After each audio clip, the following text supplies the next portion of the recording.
Alguma vez você já parou para pensar, no meio da correria do dia a dia, como é que a gente consegue ter paz interior?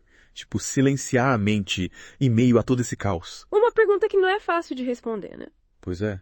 E é por isso que hoje a gente vai mergulhar de cabeça na sabedoria de Jiddu Krishnamurti. Krishnamurti, para quem não conhece, foi um filósofo incrível. Ele explorou a consciência, o eu e a natureza da realidade. Tudo para tentar entender essa busca pela paz interior. E a grande questão é, será que o nosso cérebro, moldado pelo tempo, por tudo que a gente viveu, consegue realmente encontrar quietude? Uma pergunta e tanto. E para começar essa nossa imersão, Krishnamurti já chega com uma afirmação bem direta. O condicionamento nos mantém em servidão. Servidão? Que forte essa palavra. Pois é. É como se a gente vivesse preso por correntes invisíveis, forjadas por tudo que a gente já passou, pelas nossas crenças, pelas normas da sociedade.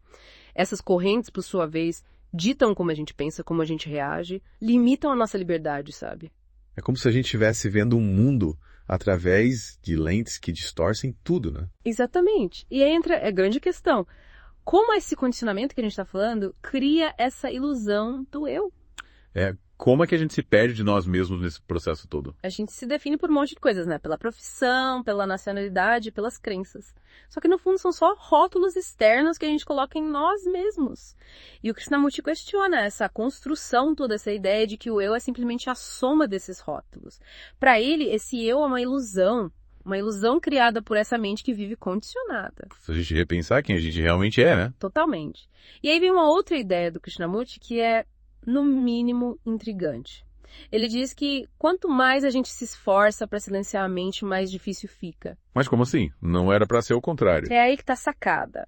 O esforço para silenciar a mente já é um produto do condicionamento. A gente tenta controlar a mente com a própria mente. É como tentar apagar um desenho a lápis usando mais grafite. Entendi. Então o que a gente faz? Se esforçar não adianta, então como que a gente escapa dessa armadilha mental? O Krishnamurti nos dá uma dica. A observação. Ele diz que observar os nossos pensamentos, as emoções, sem julgamento, é o primeiro passo para se libertar. Tipo, a gente vira um espectador da nossa própria mente. Isso. É como se você estivesse assistindo a um filme. Você vê tudo que está acontecendo, mas não se envolve na trama. E quando a gente consegue observar a mente dessa forma, sem se identificar com os pensamentos e emoções, a quietude interior começa a surgir. Faz sentido?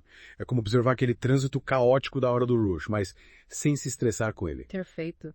E Krishnamurti, mesmo reconhecendo a genialidade do cérebro humano, a capacidade de criar, de inovar, ele alertava para um perigo.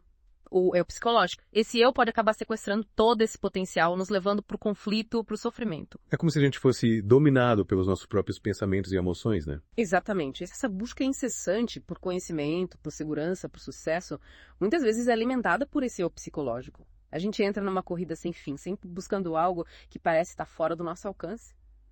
É a eterna busca pela cenoura na frente do burro. E como a gente sai dessa? Se o nosso cérebro está tão condicionado, será que é possível ter uma mente verdadeiramente quieta? O Krishnamurti acreditava que sim, e apontava para a compreensão da meditação como caminho. E quando ele fala de meditação, não é sobre esvaziar a mente, mas sobre entendê-la. Observar como ela funciona. A gente precisa se conhecer para se libertar, é isso? Exatamente. E ele também alertava para o perigo de dividir o cérebro em psicológico e tecnológico. É uma falsa dicotomia, essa divisão. Na verdade, a chave para encontrar essa paz interior é integrar essas dimensões. Aprender a responder aos desafios da vida, tanto no trabalho quanto nos relacionamentos, a partir de um estado de serenidade, de quietude interior. É um desafio e tanto, mas parece que vale a pena, né? Sem dúvida. E essa foi a nossa imersão na sabedoria de Jiddu Krishnamurti. Exploramos as limitações do condicionamento, a ilusão do eu e o poder da observação. Mas e aí como a gente leva essa sabedoria para a vida real? Como agir no mundo, usar tecnologias, se conectar com as pessoas, tudo isso a partir dessa quietude interior que a gente buscou hoje. Essa é a pergunta que fica para a gente continuar refletindo, quem sabe buscando na obra do Krishnamurti ou experimentando a prática da meditação. Fica o convite e até a próxima.